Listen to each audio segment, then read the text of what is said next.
जय हिंद दोस्तों, स्वागत है आप लोग की आपके अपने YouTube channel accent math class पे। दोस्तों, आप लोग के लिए बिहार सिविल कोड का जो कि मोस्ट इम्पॉर्टेंट क्वेश्चन 15 क्वेश्चन लेके आप लोग के लिए आ चुके हैं, जो कि आपके एग्ज़ाम में बार बार आपके एग्ज़ाम में पूछा जाता है। वही प्रश्न आप लोग के लिए लेके आए हैं। तो यहाँ पे आप लोग को बिल्कुल उसी टाइप से प्रैक्टिस कराया जाएगा। अगर आप पढ़ते हैं तो 15 में से आप लोग 10 का सही जवाब दीजिएगा। और साथ में इसका PDF पाना चाहते हैं तो टेलीग्राम चैनल का लिंक नीचे डिस्क्रिप्शन में डाला हुआ है, आप लोग वहाँ से इसका PDF प्राप्त कर सकते हैं। तो यहाँ पे कहा गया आप लोग को दिया गया है, जो दिए गए शब्द के पर्यायवाची शब्द का चयन करें। और शब्द दिया गया है वेर।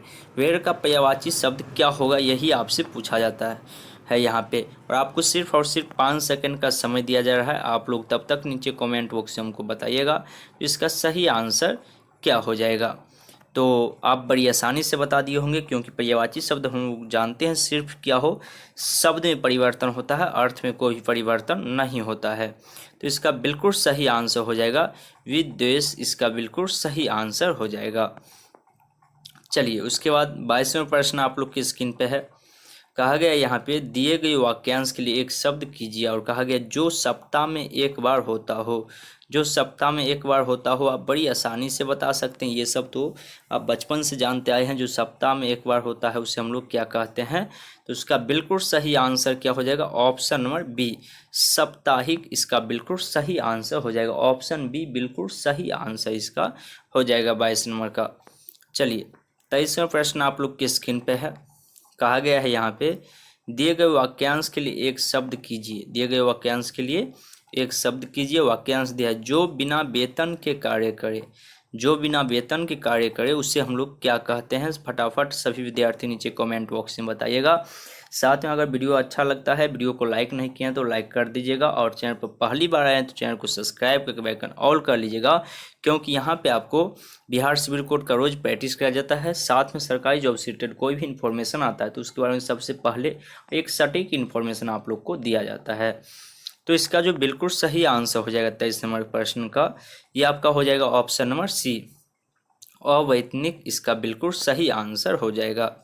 चलिए, 34वां प्रश्न कहा गया यहाँ पे दिए गए शब्द का विलोम चुने। दिए गए शब्द के विलोम चुने। और शब्द दिया गया है आयात। आयात का विलोम क्या होगा। विलोम शब्द का मतलब ही हम लोग जानते हैं, उल्टा आपसे पूछा जा रहा है। उल्टा शब्द क्या हो जाएगा। तो सभी विद्यार्थी फटाफट नीचे कमेंट बॉक्स में बताइएगा जो विलोम क्या हो जाएगा आयात का। तो आप बड़ी आसानी से बता दिए होंगे, ऑप्शन ए आपका बिल्कुल सही हो जाएगा, नियात। इसका बिल्कुल सही आंसर हो जाएगा। चलिए, 25वां प्रश्न आप लोग के स्क्रीन पे है। कहा गया है निम्नलिखित में से उस विकल्प का चयन करें जो दाल गणना मुहावरे का अर्थ व्यक्त करता है। और यहाँ पे आपको 4 ऑप्शन भी दिया गया है। आप लोग को नीचे कमेंट बॉक्स में बताना है दाल गणना मुहावरे का सही अर्थ क्या होता है। सभी विद्यार्थी को नीचे कमेंट बॉक्स में बताना है जो इसका सही आंसर क्या हो जाएगा। तो आप बड़ी आसानी से बता दिए होंगे दाल गणना मुहावरे का जो सही अर्थ हो जाएगा 25वें प्रश्न का, ये आपका हो जाएगा ऑप्शन नंबर बी, आपका बिल्कुल सही आंसर हो जाएगा युक्त फसर होना। युक्त फसर होना इसका बिल्कुल सही आंसर हो जाएगा। सफर होना, युक्त सफर होना, इसका बिल्कुल सही आंसर हो जाएगा। 26वां प्रश्न आप लोग को दिया गया है विलोम शब्द चुनने के लिए शाश्वत का विलोम क्या होगा, यानी उल्टा शब्द क्या होगा, यही आपसे पूछा जा रहा है। और सभी विद्यार्थी को नीचे कमेंट बॉक्स में आंसर बताते चलना है। सिर्फ आपको वीडियो नहीं देखना है, वीडियो देखने के साथ साथ आप लोग को आंसर भी इसका बताते चलना है। तो 26वें प्रश्न का जो बिल्कुल सही आंसर हो जाएगा, यह आपका हो जाएगा ऑप्शन नंबर ए, नश्वर। नश्वर इसका बिल्कुल सही आंसर हो जाएगा। चलिए, 27वें प्रश्न आप लोग के स्क्रीन पे आ चुका है। कहा गया सही वर्तनी वाले शब्द का चयन करें। सही वर्तनी वाले शब्द का चयन करें। और यहाँ पे वर्तनी आपको दिया गया है, आप लोग नीचे कमेंट बॉक्स में हमको बताइएगा जो इसका सही आंसर क्या हो जाएगा। इसका बिल्कुल सही आंसर क्या हो जाएगा, सभी विद्यार्थी नीचे कमेंट बॉक्स में आप लोग बताइएगा। तो आप बड़ी आसानी से बता सकते हैं जो यहाँ पे जो सही वर्तनी यानी सही लिखा गया है वह ऑप्शन नंबर सी, बाढ़ पीड़ित, बिल्कुल सही यहाँ पे लिखा गया है। चलिए, 28वें प्रश्न की ओर हम लोग बढ़ते हैं, जो कि आप लोग के स्क्रीन पे देखने के लिए मिल रहा होगा। कहा गया यहाँ पे दिए गए शब्द के पर्यायवाची शब्द का चयन करें। और शब्द दिया गया है गृह।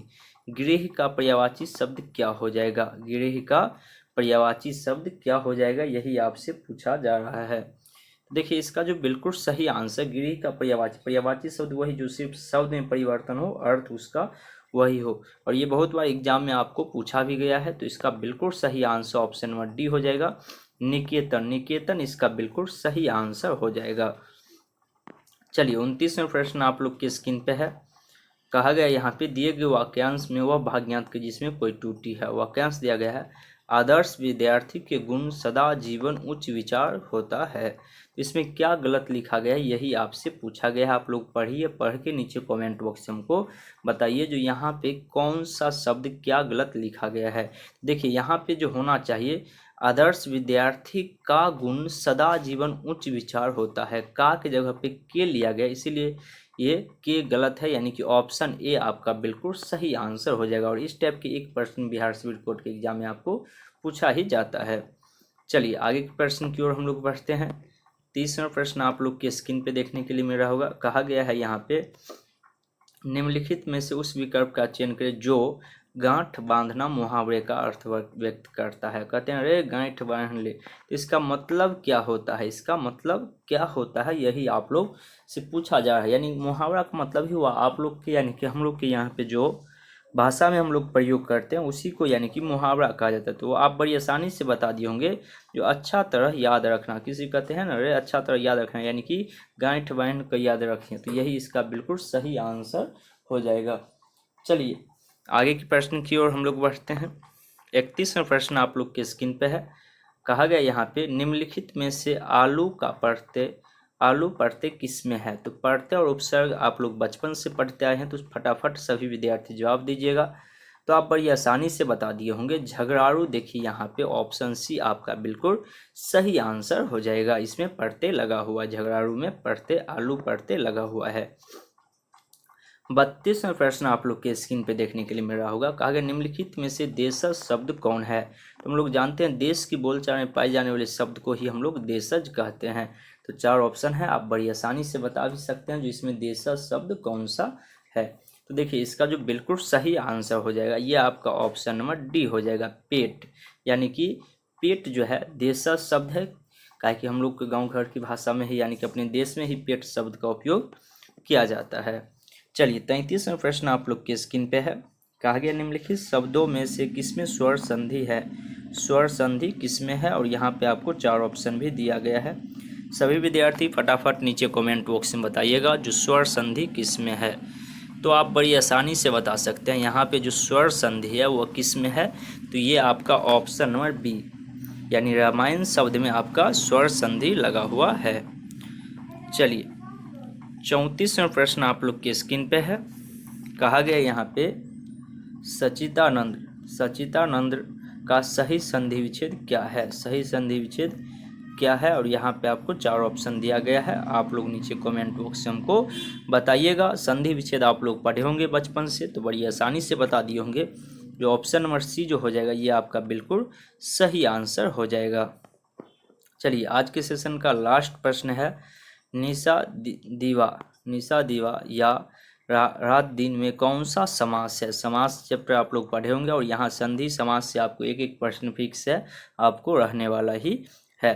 तो आप बड़ी आसानी से बता सकते हैं जो कौन सा समास है। तो देखिए इसका जो बिल्कुल सही आंसर हो जाएगा 35वें प्रश्न का, ये आपका हो जाएगा ऑप्शन नंबर सी, द्विंग समास है। तो उम्मीद करते हैं आपको ये वीडियो अच्छा लगा होगा। वीडियो अच्छा लगा है, वीडियो को लाइक नहीं किए तो लाइक कर दीजिएगा, और चैनल पर पहली बार आए हैं तो चैनल को सब्सक्राइब करके बेल आइकन ऑल कर लीजिएगा। साथ में आप लोग बताइएगा 15 में से आप कितना सही कर पाए हैं। और आप लोग को बता दूं इस चैनल के माध्यम से आपको सरकारी जॉब से रिलेटेड कोई भी इन्फॉर्मेशन आता है तो उसके बारे में सबसे पहले एक सटीक इन्फॉर्मेशन आपको दिया जाता है। तो इसीलिए आप लोग चैनल को सब्सक्राइब करके बेल आइकन ऑल करके रखिएगा। तो चलिए हम लोग मिलते हैं फिर कल की क्लास में, तब तक के लिए जय हिंद जय भारत।